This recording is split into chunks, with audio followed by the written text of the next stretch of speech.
प्यारे बच्चों, 10वीं कक्षा के विज्ञान के 8वें चैप्टर जीव जनन कैसे करते हैं के फर्स्ट लेक्चर में आपका स्वागत है। सबसे पहले हम इस चैप्टर में जनन क्या होता है यानी जनन की परिभाषा के बारे में पढ़ेंगे। उसके बाद हम जनन के डिफरेंट टाइप्स यानी जनन जो है कितने प्रकार के होते हैं उसके बारे में पढ़ेंगे।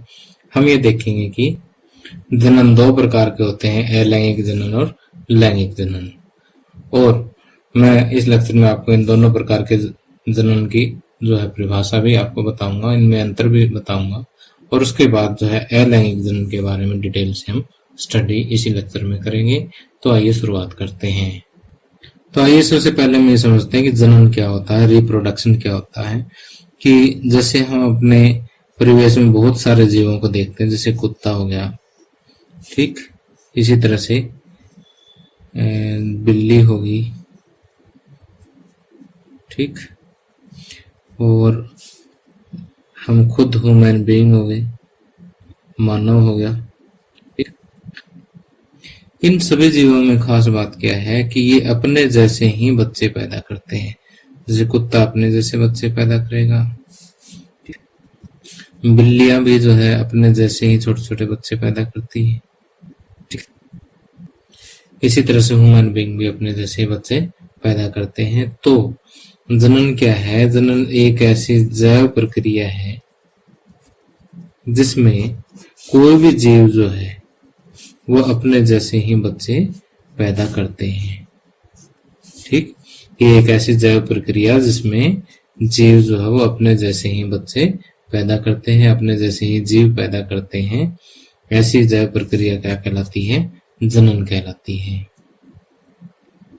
अब देखिए कि हमने कुछ जैव प्रक्रिया, जैव प्रक्रम जो है पिछले चैप्टर्स में भी पढ़े थे, जैसे पोषण है, श्वसन है और इसके अलावा उत्सर्जन है आदि कई सारे हमने बहुत ही आवश्यक जैव प्रक्रम पढ़े थे। और इन जैव प्रक्रमों को मैंने एक नाम दिया कि आवश्यक जैव प्रक्रम, ठीक। इन जैव प्रक्रमों को आवश्यक क्यों कहा है? क्योंकि अगर ये प्रक्रम कोई जीव में नहीं होंगे तो वो उस जीव का जिंदा रहना, उसका जीवित रहना जो है वो मुश्किल है, यानी वो जीवित नहीं रह पाएगा। अब किसी जीव में पोषण नहीं है, श्वसन नहीं है या वो उत्सर्जन उसका काम नहीं करता तो वो जीव जीवित नहीं रह सकता, ठीक है। तो क्या जनन भी ऐसा ही एक आवश्यक प्रक्रम है? सोचने वाली बात है। क्या अगर कोई जीव बच्चे पैदा नहीं करेगा, अपने जैसे जीव पैदा नहीं करेगा, तो क्या वो जीवित नहीं रह सकता? बिल्कुल जीवित रह सकता है। तो फिर जनन क्यों आवश्यक है?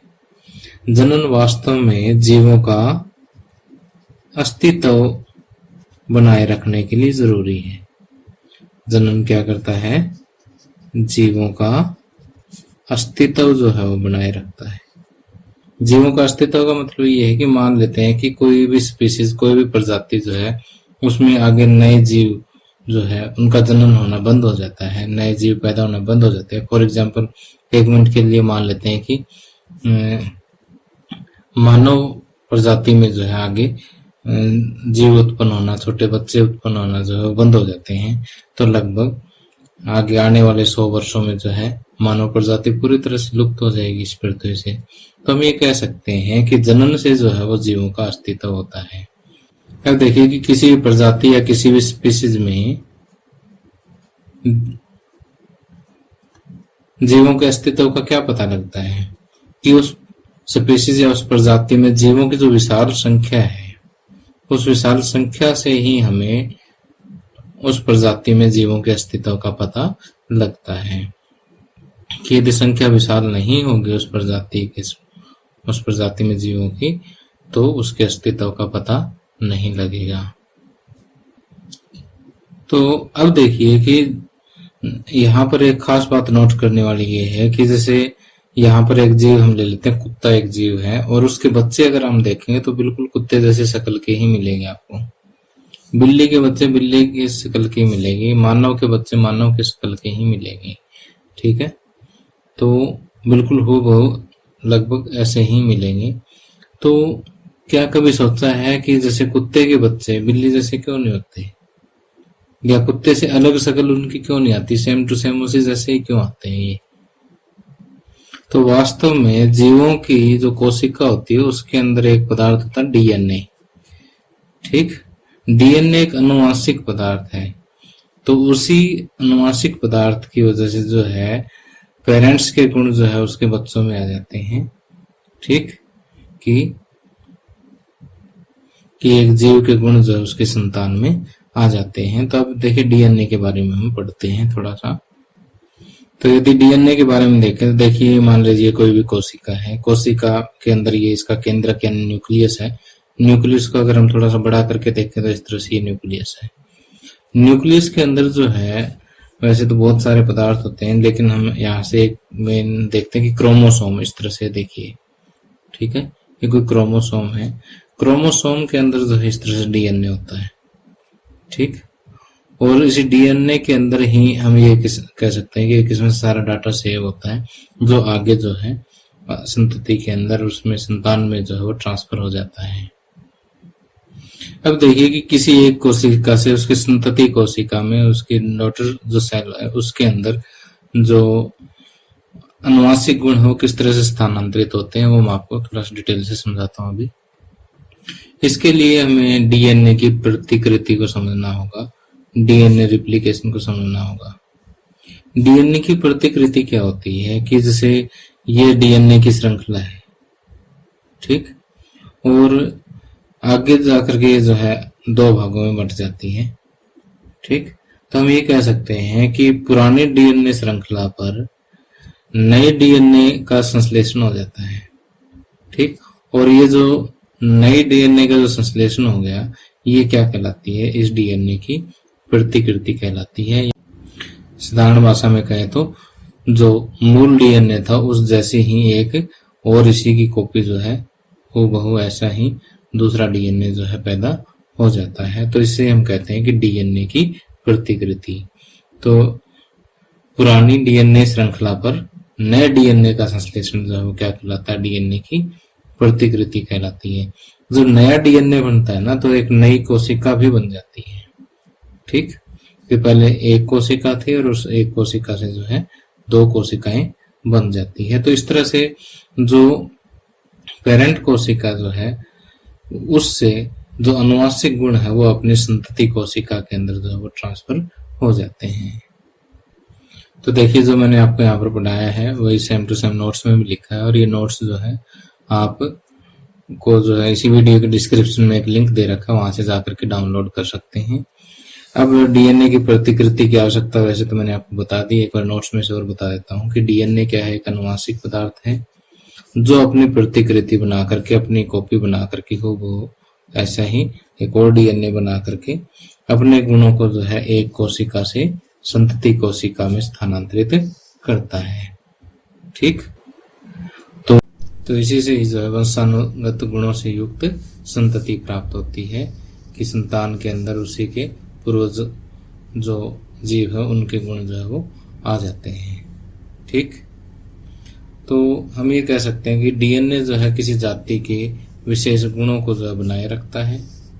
ठीक, और इसीलिए जो है डीएनए की प्रतिकृति बनाना जनन के लिए आवश्यक है। तो ये हमारे लिए एक इम्पोर्टेंट क्वेश्चन भी आता है कि डीएनए की प्रतिकृति की क्यों आवश्यकता है, तो उसके लिए आप ये आंसर लिख सकते हैं। तो अब देखिए कि आपने सुना होगा कि जैसे हिस्ट्री वगैरह में आपने पढ़ा होगा कि इंसान जो है वो पहले चार पांवों पे चलता था, यानी हाथों को पैरों की तरह से यूज करता था, फिर उन्होंने खड़ा होना सीखा। तो इस तरह से जो धीरे धीरे डेवलप होकर के जो है आज का मानव बना। तो इसका मतलब जो है पेरेंट्स से जब संतान उत्पन्न होती है तो कुछ न कुछ विभिन्नता तो आती है। तो आखिर ये विभिन्नता क्यों आती है, क्योंकि जब डीएनए की रिप्लिका बनती है ना, जब इसकी प्रतिकृति बनती है, तो ये कहता है कि ये एक जैव रासायनिक प्रक्रिया है, और कोई भी जैव रासायनिक प्रक्रिया पूर्ण रूप से विश्वसनीय नहीं होती। उसमें कुछ न कुछ डिफरेंस आ जाता है कि एग्जैक्ट कॉपी कई बार नहीं भी बनती। उसके कई कारण हो सकते हैं, उन कारणों पर हम विचार नहीं करते। ठीक है, तो हम ये कहते हैं कि डीएनए की प्रतिकृति बनना क्या है, एक जैव रासायनिक प्रक्रिया है जो पूर्ण रूप से विश्वसनीय नहीं होती, अपितु इन प्रतिकृतियों में, इन कॉपीज में क्या है कि कुछ न कुछ विभिन्नताएं उत्पन्न हो जाती है, और उनमें से कुछ जो आवश्यक विभिन्नताएं होती है वो संतति के अंदर, संतान में जो है वो समावेश कर जाती है, और उसी वजह से जो है संतान जो है उसमें कुछ न कुछ विभिन्नताएं आ जाती है। तो अभी हमने देखा कि डीएनए की प्रतिकृतियों की वजह से कई बार कुछ विभिन्नताएं भी आ जाती हैं, और ये विभिन्नताएं भी कई बार बहुत जरूरी होती है। कि मान लेते हैं कोई स्पीसीज, कोई प्रजाति जो है अपने निकेत यानी अपने परितंत्र यानी इसके चारों ओर का जो वातावरण है आप कह सकते हो उसके अनुकूल है ये, ठीक, और आज ये जिंदा है, जीवित रहते हैं, कोई प्रॉब्लम नहीं है, ठीक। कोई विशेष प्रजाति जो है अपने परितंत्र के अनुकूल है और आज की डेट में मान लिया उनको कोई प्रॉब्लम नहीं है, लेकिन कई बार क्या होता है कि उसके परितंत्र में जो अचानक कोई परिवर्तन आ जाता है, जैसे उसके तापमान में अंतर आ गया, अगर हम जलीय जीवों की स्टडी करते हैं यानी उसके जल स्तर में परिवर्तन आ गया, ठीक। तो इस टाइप से जो है कोई भी उसमें फिजिकल चेंज हो सकता है परितंत्र में। तो अगर सारे जीव एक जैसे हैं उस स्पीशीज में, उनमें कोई विभिन्नता नहीं है, तो सभी पूरी स्पीशीज का, पूरी प्रजाति का संपूर्ण नाश संभव है, ठीक। तो हम ये कह सकते हैं कि यदि परितंत्र के अंदर कोई उग्र परिवर्तन आ जाता है और उस स्पीशीज के अंदर विभिन्नता नहीं है तो पूरी प्रजाति का, पूरी स्पीशीज का विनाश संभव है।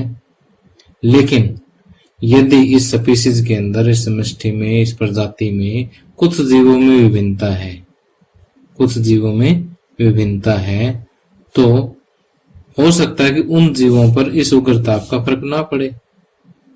तो हम ये कह सकते हैं कि इनके जीवित रहने की संभावना जो है वो बनी रहेगी, ठीक।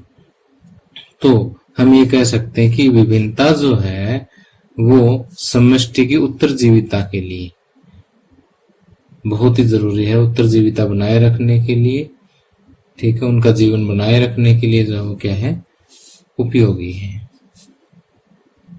तो क्या बताया मैंने कि विभिन्नताएं समष्टि की उत्तरजीविता बनाए रखने के लिए उपयोगी है।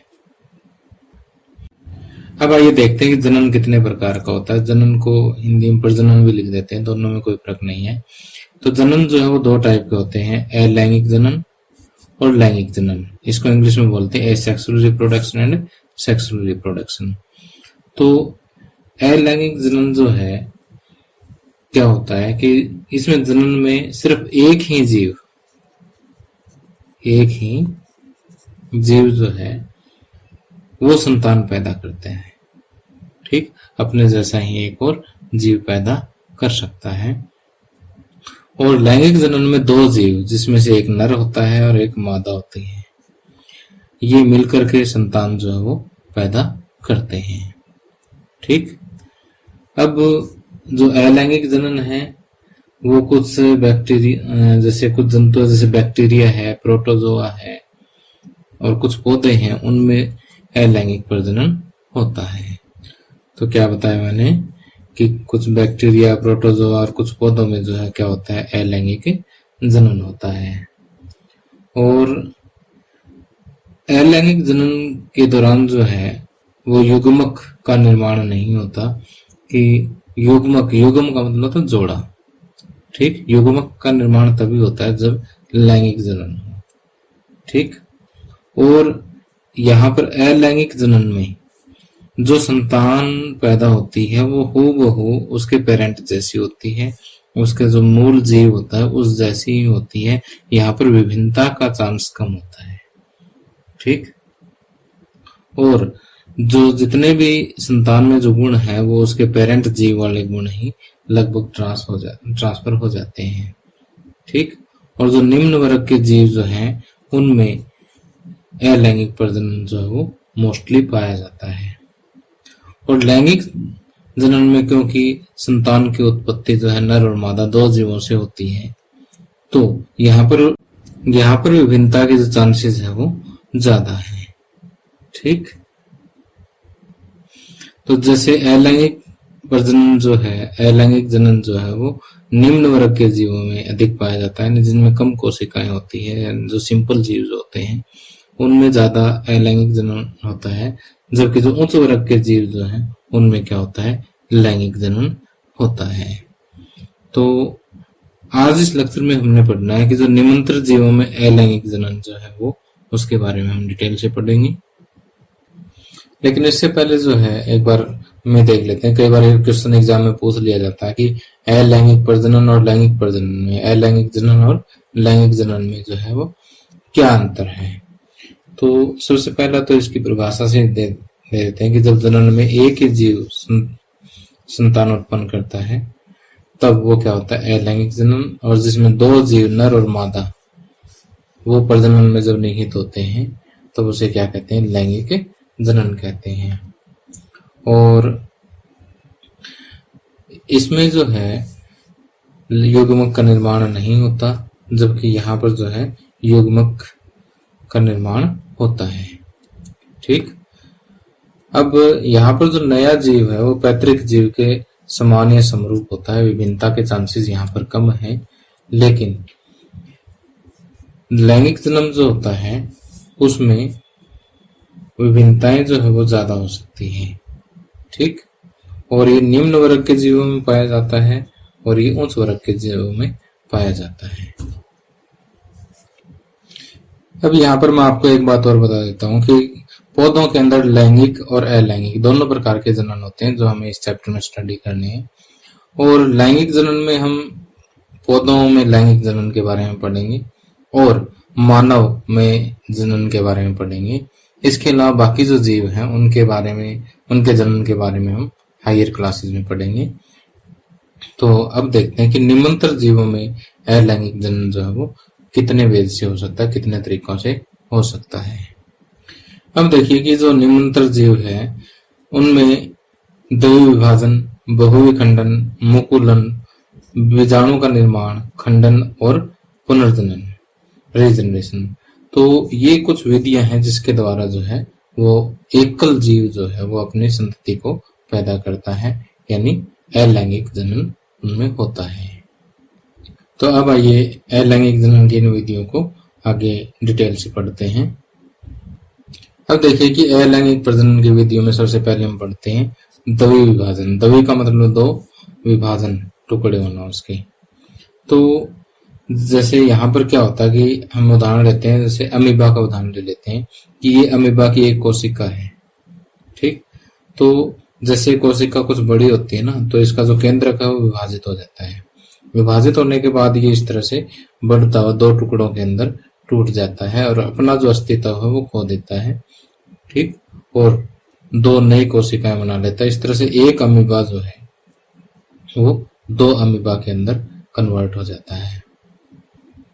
तो इस तरह से हम ये कह सकते हैं कि द्वि विभाजन में क्या होता है कि एक कोशिका विभाजित होकर के दो संतति कोशिकाएं बनाती है और अपना अस्तित्व खो देती है।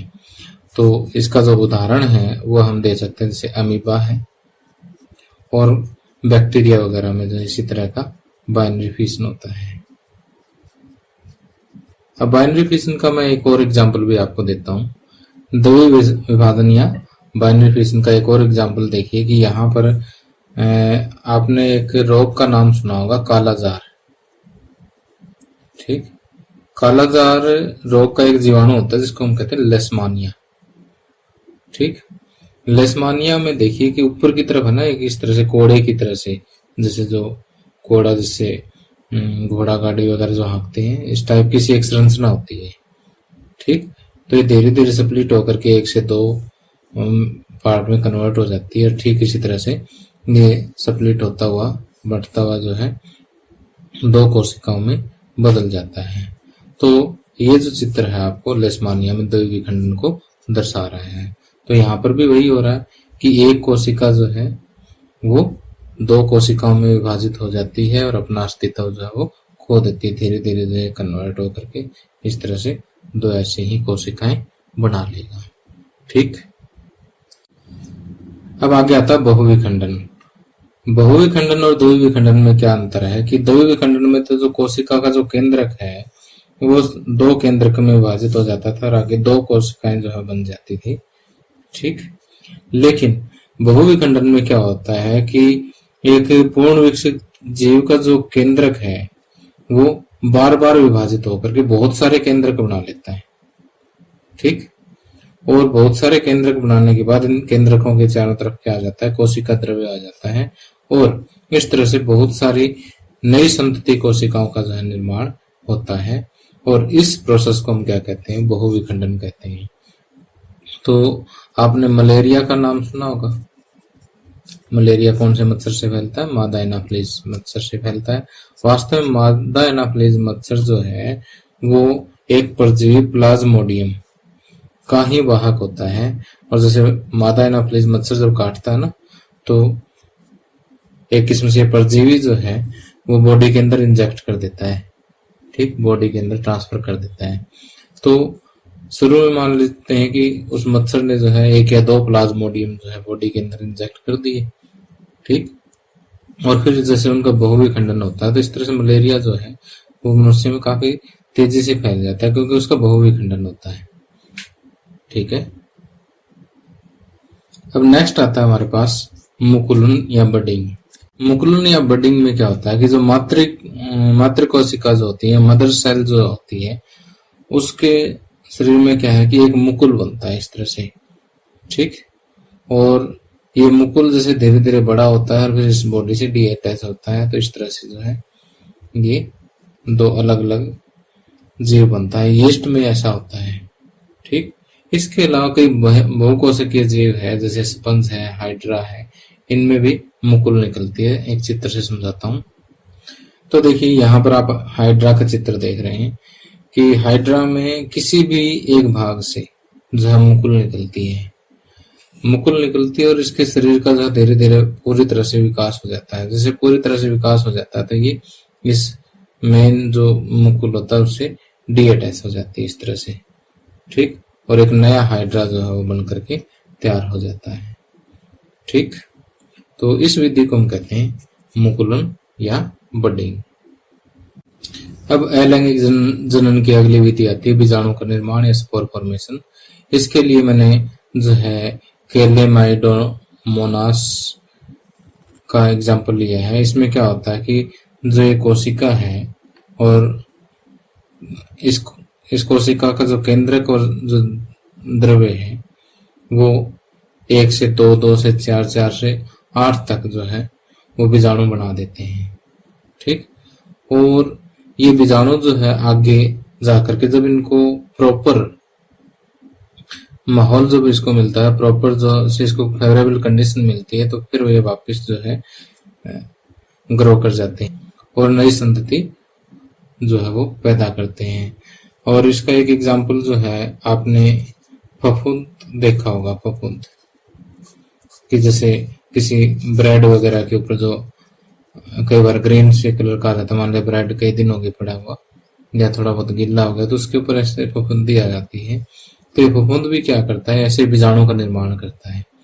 ठीक, और ये बीजाणु जो है निर्मित होकर के इस तरह से हवा में फैल जाते हैं। ठीक, जब भी इनको कोई फेवरेबल कंडीशन मिल गई, यानी इसको मान लिया कि कोई दूसरा ब्रेड मिल गया, ठीक, या कोई रोटी पड़ी हुई मिल गई तो उसके ऊपर जाएंगे और वहां पर जो है नई फफूंद का निर्माण कर लेंगे। ठीक, तो इस टाइप का जो जनन होता है उसको हम कहते हैं बीजाणु का निर्माण। तो देखिए ये विधियों के नाम जो आपके लिए नए हैं इसलिए मैं एक बार फिर से इनको रिवाइज करवा देता हूँ जितना मैंने पढ़ाया, कहीं आप कंफ्यूज ना हो जाओ। द्रव्य विभाजन में जैसे एक कोशिकीय जीव जैसे अमीबा है, बैक्टीरिया है, उसमें एक कोशिका जो है वो 2 कोशिकाओं में बट जाती है और अपना मूल अस्तित्व को खो देती है। तो इसके कहते हैं द्रव्य विभाजन। बहुविखंडन में एक कोशिका जो है वो कई सारी कोशिकाओं में बट जाती है। मुकुलन के अंदर क्या होता है कि इस तरह से जो है वो जो मातृ कोशिका है उसका एक भाग में से मुकुल निकलता है और ये मुकुल जो है धीरे धीरे ग्रो होने के बाद जो है सब मुकुल का पूरा निर्माण हो जाता है, तब ये अपने इसके शरीर से जो है वो अलग हो जाता है। इसको बोलते हैं मुकुलन। ठीक, बीजाणु का निर्माण जैसे अभी हमने पढ़ा ही था कि इसमें एक कोशिका के अंदर जो केंद्रक है और जीव द्रव्य है उसमें 1 से 2, 2 से 4, 4 से 8 तक जो है बीजाणु बन जाते हैं और ये हवा में फैल जाते हैं। जैसे ही इनको प्रॉपर कंडीशन मिलती है तो ये उसी कंडीशन के मुताबिक जो है नए जीव का निर्माण कर लेते हैं। तो फफूंद इसका एक हमने एग्जाम्पल लिया था। ठीक, अब हमारी इसमें अलैंगिक विधियों में 2 और रह गई है, खंडन और पुनरुद्भवन या पुनर्जनन भी इसको कह देते हैं। अब यहाँ पर खंडन देखिए क्या होता है कि ये सरल संरचना वाले बहुकोशिकीय जीवों में ऐसा होता है कि जैसे स्पायरोगायरा, ये एक किस्म से पानी के तालाब वगैरह में या समुद्र में जो है जो काई पाई जाती है तली में, उसी की फॉर्म का ही आप मान सकते हैं इसको। तो जैसे इसको हम स्पायरोगायरा कहते हैं। ये स्पायरोगायरा की जो संरचना है ये बिल्कुल सिंपल सी संरचना होती है, हालांकि बहुकोशिकीय होती है। जैसे आप इसको कट कर देते हैं, कट करने से क्या होता है कि जो अलग अलग टुकड़े इसके होते हैं ना, अलग अलग टुकड़े होते हैं, तो इन टुकड़ों की ये जो कोशिकाएं हैं ये ऐसे ग्रो करना शुरू कर देती है, आगे से आगे बढ़ना शुरू कर देती है और नए स्पायरोगायरा जो है वो बना लेती है। तो इस तरह का जो मेथड है या इस तरह की जो विधि है उसको हम क्या कहते हैं, खंडन कहते हैं। और इस तरह से जो टुकड़े बनते हैं ना, उनमें से एक कोशिका भी हो सकती है, एक से अधिक भी हो सकती है, और ये कोशिका विभाजन करके जो आगे से आगे वृद्धि करते हैं। ठीक, अब देखिए कि पुनरुद्भवन या पुनर्जनन या रीजनरेशन में क्या होता है कि एक जीव जो छोटे छोटे टुकड़ों में कट जाता है तो प्रत्येक टुकड़ा जो है वो ग्रो करके एक पूर्ण जीव जो है वो बन जाता है। अब आप ये पूछोगे सर कि पहले जो हमने खंडन किया है वो भी तो ऐसा ही है, लेकिन इन दोनों में हल्का सा अंतर है कि जैसे एक हमने देखा था पहले खंडन और दूसरा पुनर्जनन या रीजनरेशन, दोनों में फर्क क्या है कि जैसे यहाँ पर हमने स्पायरोगायरा का एग्जांपल लिया था कि एक स्पायरोगायरा जो है वो कई सारे टुकड़ों में टूट जाता है। तो प्रत्येक में क्या होता है, एक कोशिका एक से अधिक कोशिकाएं होती है, फिर ये जो है फिर मल्टीप्लाई करके आगे से आगे खंडित होकर के बढ़ करके दोनों तरफ बढ़ना शुरू कर देता है और नए स्पायरोगायरा बनाता है। इसको हम कहते हैं खंडन। खंडन में क्या होता है कि सभी कोशिकाएं एक जैसी होती है, कोई स्पेसिफिक नहीं होती। ठीक, मतलब कहने का मतलब यह है कि यहाँ पर कोई विशिष्ट कोशिकाएं नहीं होती, लेकिन यहाँ पर देखिए कि कोशिकाएं जो विशिष्ट कोशिकाएं होती है जो आगे जो है वो उत्तक बनाती हैं, और इस तरह से कोशिकाओं से उत्तक बनने की जो प्रक्रिया है उसको हम कहते हैं परिवर्धन। क्या कहते हैं, परिवर्धन। तो अब देखिए ये एक स्लो प्रोसेस है, ठीक, लेकिन ये फास्ट प्रोसेस है। इसमें जैसे टूटा आगे से आगे जो है ग्रो करना जो है कुछ टाइम में शुरू करता है, लेकिन यहाँ पर थोड़ा सा अंगों को डेवलप होने में समय लग जाता है। ठीक, अब देखिए दूसरा इसमें अंतर ये है क्योंकि यहाँ पर कोशिकाएं क्या होती है, स्पेसिफिक होती है।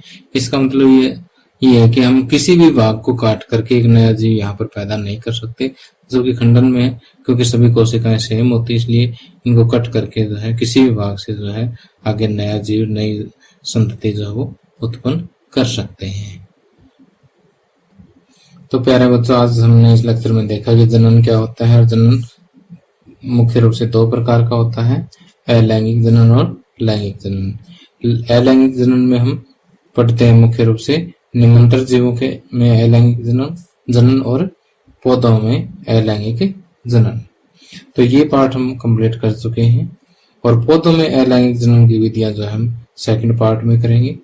उसके बाद जो है थर्ड पार्ट में हम पौधों में लैंगिक जनन की प्रक्रिया को पूरा करेंगे, और उसके बाद जो है लगभग 2 से 3 पार्ट जो हमारा मानव में जनन से संबंधित इस चैप्टर के बनेंगे।